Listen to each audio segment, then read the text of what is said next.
जय भोलेनाथ। इस वीडियो में हम श्रावण मास महात्म्य 10वें अध्याय का श्रवण करेंगे, जिसमें भगवान भोलेनाथ ने स्वयं सनत कुमार को श्रावण मास में किए जाने वाले कृत्यों का वर्णन किया है। वीडियो की शुरुआत करने से पहले हम आपको बता दें कि हमारे चैनल पर डेली ही शिव महापुराण और श्रावण मास महात्म्य की कथा का श्रवण कराया जा रहा है। तो आपने अगर हमारे चैनल को सब्सक्राइब नहीं किया है तो आपसे अनुरोध है हमारे चैनल को सब्सक्राइब करें, और आपको अगर हमारी वीडियो पसंद आती है तो वीडियो को लाइक एंड शेयर जरूर करें। और अगर आपके पास हमारे लिए कुछ सुझाव हैं तो उन सुझावों को कमेंट बॉक्स में जरूर लिखें। आइए अब हम श्रवण करते हैं श्रावण मास महात्म्य 10वां अध्याय, श्रावण मास में किए जाने वाले कृत्यों का वर्णन। ईश्वर बोले, हे सनत कुमार, अब मैं आपसे शनिवार व्रत की कथा का वर्णन करूंगा, जिसका अनुष्ठान करने से मंदत्व नहीं होता। श्रावण मास में शनिवार के दिन नरसिंह, शनि तथा अंजनी पुत्र हनुमान, इन 3 देवताओं का पूजन करना चाहिए। दीवार पर अथवा स्तंभ पर नरसिंह की सुंदर प्रतिमा बनाकर हल्दी युक्त चंदन से और नीले, लाल तथा पीले सुंदर पुष्पों से लक्ष्मी सहित जगतपति नरसिंह का भली भांति पूजन करके उन्हें खिचड़ी का नैवेद्य तथा कुंजर नामक शाक का भोग अर्पण करना चाहिए। उसी को स्वयं भी खाना चाहिए और ब्राह्मणों को भी खिलाना चाहिए। तिल का तेल तथा घृत स्नान भगवान नरसिंह को प्रिय है। शनिवार के दिन तिल सभी कार्यों के लिए प्रशस्त है।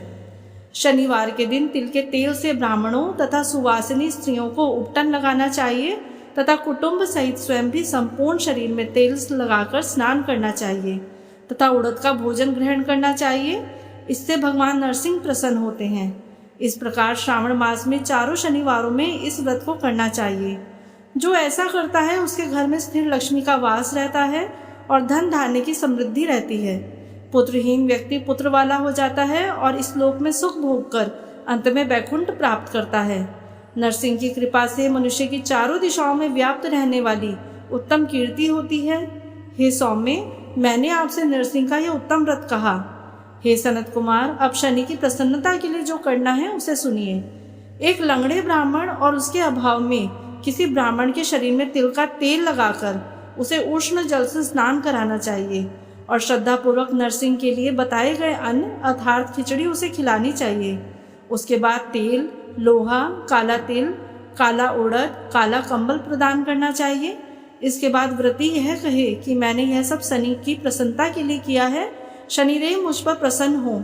उसके बाद तिल के तेल से शनि का अभिषेक करना चाहिए। उनके पूजन में तिल तथा उड़द का अक्षर प्रशस्त माने गए हैं। हे मुने, अब मैं शनि का ध्यान बताऊंगा, आप ध्यान पूर्वक सुनिए।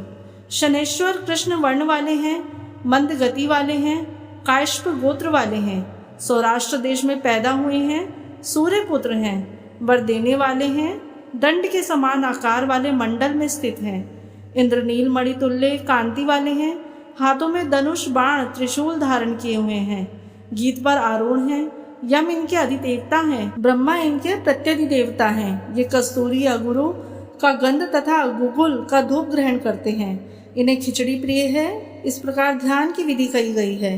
इनके पूजन के लिए लोहमयी सुंदर प्रतिमा बनानी चाहिए। हे द्विश्रेष्ठ, इनके निमित्त की गई पूजा में कृष्ण अर्थात काली वस्तु का दान करना चाहिए।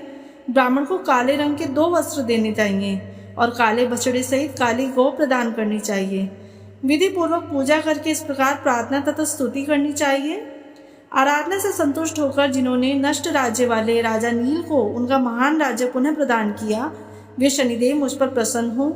नील अंजन के समान वर्ण वाले, मंद गति से चलने वाले और छाया देवी तथा सूर्य से उत्पन्न होने वाले उन शनैश्वर को मैं नमस्कार करता हूँ।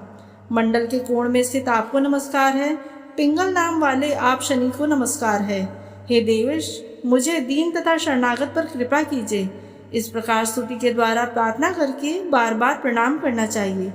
3 वर्णों ब्राह्मण, क्षत्रिय, वैश्य के लिए शनि के पूजन में शन्नो देवी इस वैदिक मंत्र का प्रयोग बताया गया है और शूद्रों के लिए पूजन में नाम मंत्र का प्रयोग बताया गया है।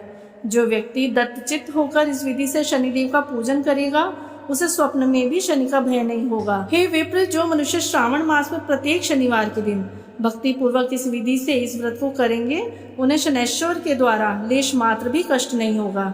जन्म राशि से पहले, दूसरे, चौथे, 5वें, 7वें, 8वें, 9वें अथवा 12वें स्थान में स्थित शनि सदा कष्ट पहुंचाता है। शनि की शांति के लिए क्षमाग्नि इस मंत्र का जप कराना बताया गया है। उसकी प्रसन्नता के लिए इंद्रनील मणि का दान करना चाहिए। हे सनत कुमार, इसके बाद मैं तुम्हें हनुमान की प्रसन्नता के लिए विधि का वर्णन करूंगा। हनुमान जी की प्रसन्नता के लिए श्रावण मास में शनिवार को रुद्र मंत्र के द्वारा तेल से उनका अभिषेक करना चाहिए। तेल में मिश्रित सिंदूर का लेप उन्हें समर्पित करना चाहिए। जपा कुसुम की मालाओं से, आग धतूर की मालाओं से, मंदार पुष्प की मालाओं से, बटक बड़ के पेड़ के नैवेद्य से तथा अन्य उपचारों से भी यथाशक्ति अपनी सामर्थ्य अनुसार श्रद्धा भक्ति से युक्त होकर अंजनी पुत्र हनुमान जी की सेवा करनी चाहिए। इसके बाद बुद्धिमान को चाहिए कि हनुमान जी की प्रसन्नता के लिए उनके 12 नामों का जप करे। हनुमान, अंजनी सुनु, वायुपुत्र, महाबल, रामेष्ट, फागुन सखा, पिंगाक्ष, अमित विक्रम, उदधिक्रमण, सीता शोक विनाशक, लक्ष्मण प्राणदाता और दशग्रीव दर्पहा, ये 12 नाम हैं। जो मनुष्य प्रातःकाल उठकर इन 12 नामों को पढ़ता है उसका अमंगल नहीं होता और उसे सभी संपदा सुलभ प्राप्त हो जाती है। इस प्रकार श्रावण मास में शनिवार के दिन वायुपुत्र हनुमान जी की आराधना करने से मनुष्य वज्र तुल्य शरीर वाला, निरोग तथा बलवान हो जाता है। अंजनी पुत्र की कृपा से वह कार्य करने में वेगवान तथा बुद्धि वैभव से युक्त हो जाता है। उसके बाद शत्रु नष्ट हो जाते हैं, मित्रों की वृद्धि होती है, वह वीरशाली तथा कीर्तिमान हो जाता है। यदि साधक हनुमान जी के मंदिर हनुमत कवच का पाठ करे तो वह अणिमा आदि 8 सिद्धियों का स्वामित्व प्राप्त कर लेता है और यक्ष, राक्षस तथा वेताल उसे देखते ही कंपित तथा भयभीत होकर वेग पूर्वक 10 दिशाओं में भाग जाते हैं। हे सत्तम, शनिवार के दिन पीपल के वृक्ष का आलिंगन तथा पूजन करना चाहिए। शनिवार को छोड़कर अन्य किसी भी दिन पीपल के वृक्ष का स्पर्श नहीं करना चाहिए। शनिवार के दिन उनका आलिंगन सभी संपदाओं को प्राप्त कराने वाला होता है।